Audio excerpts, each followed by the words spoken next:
শাশুড়ির কেনা জিনিস শাশুড়ির মায়া, আমার কেনা জিনিস আমার মায়া। কেউ শ্রম বেচে, কেউ বুদ্ধি বেচে। টিচারদেরও সেই মর্যাদাটা সম্মানটা রাখার কৌশলটা জানতে হবে যে কি করে আমি সম্মানটা পাবো। এদিকে আসল জন্মদিন আম্মার দাদা নিজেও জানে না। এ বাবা, এটা কি করে হলো? শখের পুরুষ লাখ টাকা, ঠিক তেমনি শখের মালও তো লাখ টাকা। বল, মেয়ে মানুষের একটাই চাওয়া, একটা নিজের সংসার, নিজের হাতের তালুর মতো যে সংসারটার সব কিছু তার নখদর্পণে থাকবে। সেখানে থাকবে তার শখের পুরুষ, তার নিজের সন্তান, তারা সকলে পেট ভরে খাবে। যেখানে সে রান্নাঘরে ঢুকলে বা সংসারে কোনো কিছু অদল বদল করলে তাকে টোকার কেউ থাকবে না। যেখানে তার পছন্দ অপছন্দ, তার সিদ্ধান্ত দাম পাবে। যেখানে সে নিজে দায়িত্ব নিয়ে সব কাজ করতে পারবে। তার জন্য সুপার জাজমেন্টাল কেউ থাকবে না। যাদের অন্যের হাতে সংসার, অর্থাৎ শাশুড়ির হাতে সংসারের চাবিকাঠি, তারা জানে এই কতটা কত বেশি দামি। আমি অনেক বছর শাশুড়ির ঘর করেছি, নিজের সংসার হয়েছে এই কদিন। হাতে এখনও 2 দিনের ব্লগস রয়েছে, মধ্যেখানে 1-2 দিন গ্যাপ পড়ে যায় মাঝে মধ্যে। তো সেই ব্লগসগুলো থাকাতে একটা অদ্ভুত ল্যাথার্জি কাজ করছে। আসলে 3-4 বছরে এইভাবে প্রত্যেক দিন ক্যামেরা ওপেন করা ব্লগস বানানোতে একটু মেন্টালি ক্লান্ত তো বটেই, যদিও এটা একটা সাংঘাতিক নেশা।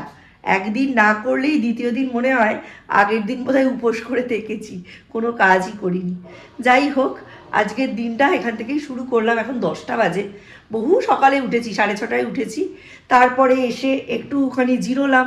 ঘুম থেকে উঠেও আজকে এত বাজে বাজে স্বপ্ন দেখেছি যে ঠিক একটা রিল্যাক্সেশন লাগছিল না, একটু ঝিমুনি লাগছিল। তারপর জি বাংলায় একটা শিবরাত্রির দিন রাত্রিবেলা একটা শ্লোক চালানো হয়েছিল, হ্যাঁ, শিবম শতকম বা এরকম কিছু একটা নাম। ওটা সার্চ করতেই দেখলাম পেয়ে গেলাম। তো ওটা যেই পেয়ে গেলাম, ওটা চালিয়ে কাজ করতে করতে আস্তে আস্তে কাজের গতি ফিরে এলো। 8টা 10-এর মধ্যে সরস্বতী দি কাজে ঢুকে গেল, ঢুকে ঘরদোর মুছে নিয়ে বাসন টাসন মেজে নিল।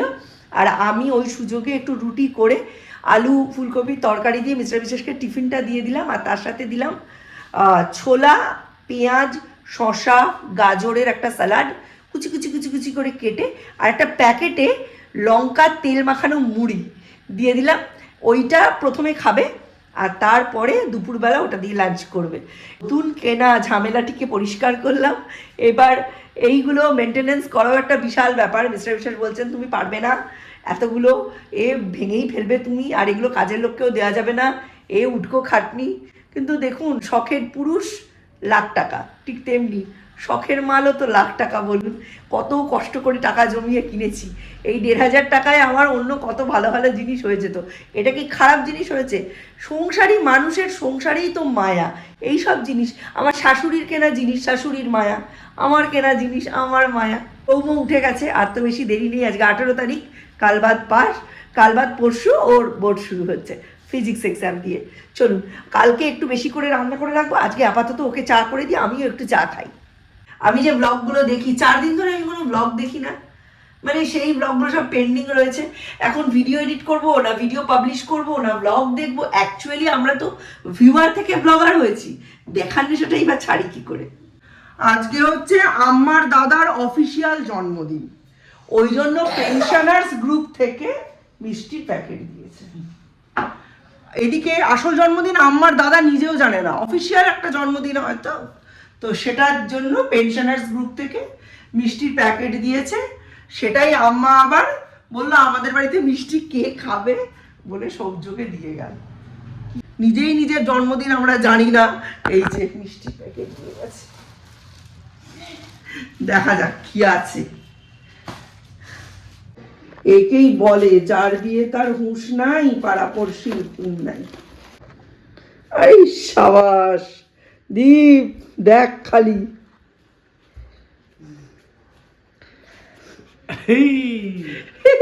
এটা তো দেখে মনে হচ্ছে পয়লা বৈশাখের নতুন খাতা ওপেনিং এর প্যাকেট। এর মধ্যে এইটা আমি খাবো, এইটা আমি খাবো। তুই কোনটা খাবি? সূর্য কোনটা খাবি? এইটা এইটা। আর বাবার মাঝে কিছু রাখ, সব খেয়ে দিলে হবে। রাতে ডালটা ভিজিয়ে করে রেখেছি, বিট করে রেখেছি। আজকে আবার একবার বিট করে বড়িটা দিয়ে দিতে হবে। রোদ মাথার উপর উঠতে চললো, 10টা বাজে। 9টার মধ্যে যদি বড়িটা দেওয়া হয়ে যায় তাহলে পরের দিনই, মানে এখন যেরকম রোদের তাপ, 9টার মধ্যে যদি দেওয়া হয়ে যায় তাহলে পরের দিনই টাঙিয়ে দেওয়া যায়। এক্ষুনি দিয়ে দেবো বড়িটা, নইলে দেরি হয়ে যাবে। কালকে ফ্রিজের মধ্যে আমি বিট করে রেখে দিয়েছি। এই যে এইটাকে আজকে এক্ষুনি বড়ি দিয়ে দেবো। সূর্য এত চেঁচায় না, মানে মাথা ধরে যায়।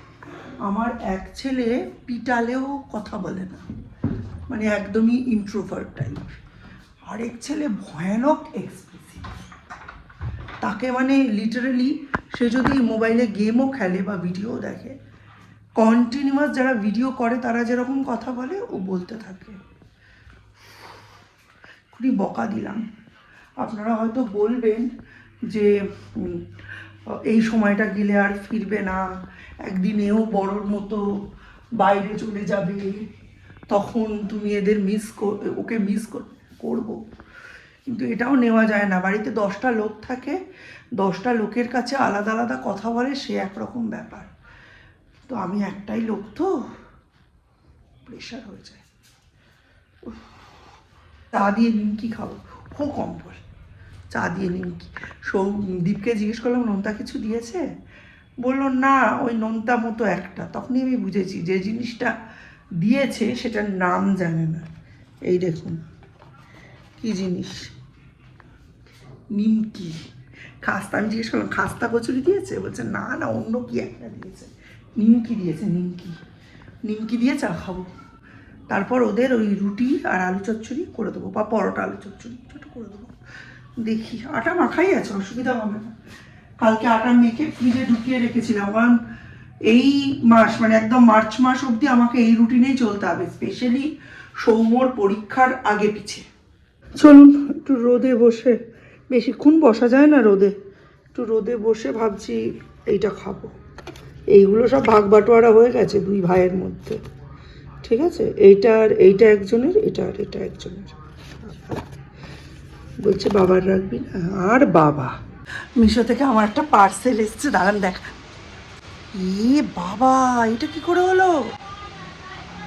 দেখুন, এত দিন ধরে এখানে বড়ি দিচ্ছি, এরকম কোনো দিন হয়নি। এই জাস্ট বড়ি দিয়ে গেলাম, এখানকার 3টে রো। কি হলো এগুলো? কাকে খেয়ে গেছে না কি কেস হলো তো বুঝতে পারছি না। বাবা, এখানে 3-4টে রো একদম নষ্ট করে দিয়েছে। এর উপর দিয়ে দাপিয়ে বেরিয়েছে মনে হচ্ছে। ইস, আর কি করবো, কারোর পেট ভরেছে, এই আনন্দেই থাকতে হবে, এখানে আর দেওয়া যাবে না।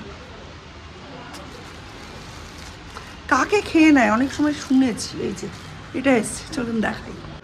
আমার 12-14খানা বড়ি সর্বনাশ করে দিয়ে গেছে। 12-14খানা বড়ি পুরো একদম মাখা মাখা করে দিয়েছে। এতদিন দিই, কোনো দিন এরম হয় না, কাকে বা কোনো কিছুতে হবে। সব বড়ি আমার 14-15টা বড়ি খেয়ে গেছে। আমার 12টা বড়ি খেয়ে গেছে। হ্যাঁ, আগে অনেকগুলো দিয়েছিলাম, ওখানে 4টে রো ছিল, 3টে করে, 1 2 3 4 5 20টা বড়ি খেয়ে গেছে, 20টা। আর এখানে দেওয়া যাবে না। Thank you. এই যে টুকটুক করে নিজের পছন্দের জিনিসগুলো কার্টে ফেলে রাখা, তারপর টুকটুক করে টাকা জমিয়ে একটা নির্দিষ্ট অ্যামাউন্ট হলে একটা জিনিসকে মেকওভার করা, চেঞ্জ করা, এই জিনিসটার একটা নেশায় পেয়ে উঠছে আমায় ধীরে ধীরে। কতদিন ফেসবুকে কত লোকের ভিডিও দেখি, কি সুন্দর করে টেবিল কভার পাতে, কি সুন্দর করে টেবিলের রানার্স ইউজ করে, তার উপর ছোট্ট একটা ট্রেতে একটা অ্যারোমেটিক ক্যান্ডেল, একটা ছোট্ট গাছ, একটা সল্ট পেপারের জায়গা, এইসব দিয়ে ডেকোরেট করে। খাবার যখন দেয়, কি সুন্দর পোর্সেলিনের ডিশ থেকে টুকরো টুকরো অ্যামাউন্ট ছোট্ট ছোট্ট করে ধৈর্য ধরে সার্ভ করে। হ্যাঁ, পুরোটাই হয়তো বাস্তব নয়, কিন্তু জীবনটা যদি এরকম সিনেমার মতো হতো, জীবনটা যদি এরকম ছবির মতো সুন্দর হতো, তাহলে কতই না ভালো হতো। লোকে বলে ওই রকম খালি হোটেলেই হয়, 5 স্টার হোটেলে। কিন্তু সত্যি কথা বলতে কি, আমরা একটু ধৈর্য ধরে চেষ্টা করলে হয়তো পারি। কিন্তু দৌড়তে দৌড়তে, সংসারকে টানতে টানতে, ছেলেপুলে মানুষ করতে করতে, বরের অফিসের টিফিন করতে করতে সেই ধৈর্য জিনিসটাই যেন কোথায় হারিয়ে যায়। তখন একটা ভয় কাজ করে। আজ আমার বড়ি খেয়ে গেছে কাকে বা অন্য কোনো পাখিতে। এই এরিয়ায় আমার 20খানা বড়ি ছিল, সব খেয়ে চলে গেছে। ভালো করে হ্যান্ডরাইটিং করে লেখো। দীপের অনেক বন্ধুরা যেই দিয়েছিল, দীপ দেয়নি, কারণ দীপ ম্যাথে ওই সাংঘাতিক ভালো কিছু নয় ও মনে করে। আমি মনে করি আমার ছেলে ভালোই ম্যাথ করে, হ্যাঁ, কারণ আমি তো কিছুই পারতাম না, ও সেই তুলনায় অনেক ভালো পারে। যাই হোক, ওর একজন বন্ধু 93% পেয়েছে, মানে সেই একদম কান ঘেঁষে বেরিয়েছে। বাকি কারোর রেজাল্টই খুব একটা স্যাটিসফ্যাক্টরি না। হ্যাঁ, আরেকজনেরও ভালো মতো বেরিয়েছে, সৌনক আর সৌম্য, এদের দুজনেরই খুব ভালো বেরিয়েছে। ও হচ্ছে শুধু সৌম্য, হ্যাঁ, আমার ছেলে সৌম্যদীপ। আর বাকি 2-3 জনের কারোরই ওই 40%, 60%, 70% এরকম হয়েছে। হ্যাঁ, তাদের মধ্যে একজনের আবার কাস্টের কোটা আছে, হয়তো কলেজ পেয়ে যাবে, বাট খুব একটা ভালো কলেজ কিছু পাবে না। তাই সৌম্যকে আমি মাঝে মধ্যেই বলি যে এখন ওদের রেজাল্ট দেখে তুই আলোচনা করছিস, একে ওকে জিজ্ঞেস করছিস, জানছিস, কদিন পরে যখন নিট হবে তখন ওরা তোর রেজাল্ট জানতে চাইবে, সেই রেজাল্টটা বলার মতো করিস। আমার কাছে কিন্তু পরীক্ষা, পড়াশুনো এই জিনিসটাই হচ্ছে মোস্ট ইম্পর্ট্যান্ট। এর বাইরে আর কিছুই হয় না। তার জন্য যদি আমায় কম কিছু করতে হয়, মানে খাওয়া দাওয়া কম করতে হয় বা ঘুরতে যাওয়া কম করতে, আমরা যেমন এই 2 বছরে কোথাও যাইনি, লাস্ট গেছি 4 বছর আগে 2022-এ, তার আগে আর আমরা কোথাও যাইনি। তো এইরকম কম করতে আমার তাতে কোনো আফসোস হয় না, ঠিক আছে, ঠিক জায়গায় আমার যে টাইম ইনভেস্টমেন্টটা হচ্ছে আমার সংসারের জন্য, ছেলে মেয়েদের জন্য। হ্যাঁ, মাঝে মাঝে কি আর বোর লাগে না? নিশ্চয়ই লাগে, অবশ্যই লাগে। রোজ এই 3টে মেনু, কি রান্না হবে, কি খাওয়া হবে, এইসব ঠিক করা বাবা খুব ইরিটেটিং কাজ। এর থেকে রোজ কি লেখাপড়া হবে ভাবাটা খুব সোজা। যাই হোক, টেবিলটা কেমন লাগছে অবশ্যই জানাবেন। হ্যাঁ, আমার অনেক শখ করে বানানো সেট আপ, কেমন লাগছে? হ্যাঁ, আরও ভালো করা যেত, বাট বাচ্চার ঘর তো, এর থেকে বেশি রিস্ক নিতে পারলাম না। আর স্কুল নেই বলে, স্কুল থাকলে আমার তুর্কি নাচন দেখতো কে? এইসব ছেলে মেয়েগুলো সব মানে রোল নাম্বার 1 থেকে রোল নাম্বার 10-20 অবধি যারা আছে, যারা একটু ভালো 90%, 95% আপ সব নাম্বারস পেয়েছে, তারা কেউই এইখানে থাকবে না, কেউ না। মানে ওদের ইয়েটাই হচ্ছে ভালো রেজাল্ট করব, বাইরে চলে যাব। এখানে তো চাকরি নেই, কি করতে থাকবে বলুন? এই যে আমরা বলবো যে মনের আনন্দে পড়, নম্বরটা কোনো ফ্যাক্টর না। নম্বর ফ্যাক্টর? আমাকে একটা ভালো কলেজে, একটা ভালো ইউনিভার্সিটিতে ভর্তি হতে গেলে আমায় স্কোর করে দেখাতে হবে। আর যে ছেলেমেয়েটা প্রচুর পড়াশুনো করেছে, স্কোর করেছে, তার বডি ল্যাঙ্গুয়েজ একরকম হবে। তার বেসরকারির দিকেও সে যখন যাবে, একটা কম্পিটিটিভ মাইন্ডসেট নিয়ে, একটা পজিটিভ কনফিডেন্ট মাইন্ডসেট নিয়ে যাবে। সে সরকারি হোক বেসরকারি হোক, এডুকেশনাল স্কোর এবং তার বডি ল্যাঙ্গুয়েজ, এই দুটো ঠিক থাকতেই হবে, যে লাইনেই রাখ না কেন। আর এই শুধু কি ইট বালি সুরকি নিয়ে যে কাজ করে তারা পরিযায়ী শ্রমিক, এই যারা মাথা ভর্তি বিদ্যে নিয়ে অন্য রাজ্যে চলে যাচ্ছে এবং সেখানে গিয়ে কাজ করছে, সেখানে সেটেল হচ্ছে এবং একটু সেটেল হয়ে মা বাবাকে, স্ত্রীকে নিয়ে চলে যাচ্ছে, তারাও তো পরিযায়ী শ্রমিক। কেউ শ্রম বেচে, কেউ বুদ্ধি বেচে, এটাই ডিফারেন্স। এখন গায়ের খাটনি কমে গেছে, মাথার খাটনি বেড়ে গেছে। মাথার খাটনিও যে বেড়েছে, তারাও যে চাকরি করবে, সে চাকরি রাজ্যে কোথায়? রাজ্যে তো এই জিনিসটা তলানিতে চলে এসছে। সেই কারণে ছেলেপুলেরা পড়াশুনো শিখছে, উচ্চশিক্ষিত হচ্ছে, রাজ্যের খেয়ে বনের মোষ তলানোর মতো অন্য রাজ্যে গিয়ে চাকরি করছে, এবং সেই রাজ্যে আলটিমেটলি আমার দ্বীপ যদি এখন মনে করুন ব্যাঙ্গালোরে চলে যায়, গিয়ে সেটেল হয়, পড়াশুনো করলো ওখানে, ওখানেই চাকরি পেলো, ওখানে সেটেল হলো। তো আফটার 5 ইয়ার্স আর আফটার 10 ইয়ার্স যখন সৌর্যের বোর্ডসের সময় আসবে, ওই সময় আমি স্বাভাবিক চাইবো এইখানের থেকে আমি রেজিস্ট্রেশনটা করাবো না, তার আগে আগে আমরা ব্যাঙ্গালোর সেটেল করে যাব, গিয়ে ওখান থেকে রেজিস্ট্রেশন করিয়ে দুটো বোর্ডস ওখানে দিয়ে ওখানেই পড়াশোনাটা কন্টিনিউ করাবো। সব কিছু টাকা, টাকা ছাড়া জগৎ ফাঁকা।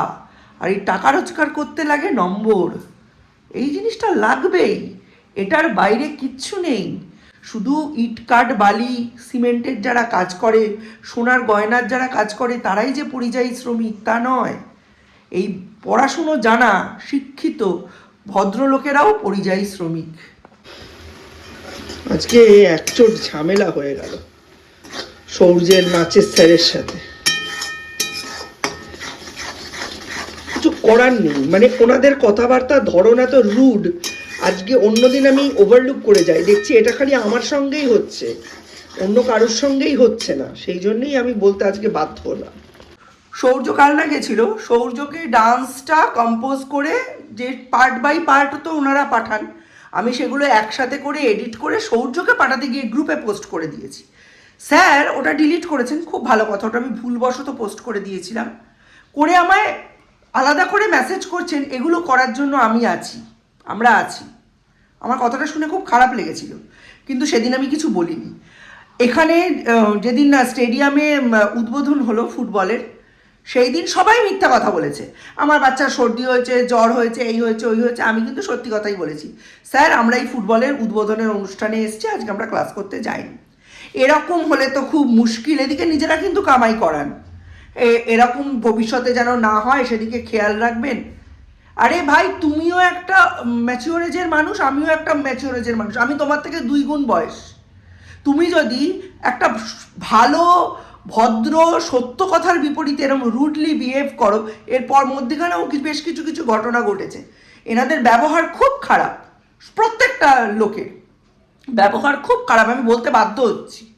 প্রতিবার আমি মোটামুটি গ্রুপে বিয়ে করে দেখলাম কি ওনারা খুব সহজেই ওই নিম্নবিত্ত মানুষদের সঙ্গে মিশে যান, যারা একটু ব্লেসেড, একটু বেশি যাদের আর্থিক সুবিধা আছে, তাদের সাথে ওনারা খুব শিক্ষিত লোকেদের সাথে, তাদের সাথে ওনারা খুব খারাপ ব্যবহার করেন। আমি জানি না, হয়তো নাচফাচ শেখেই এই ধরনের লোকজন, সেই জন্য এই ব্যাপারটা।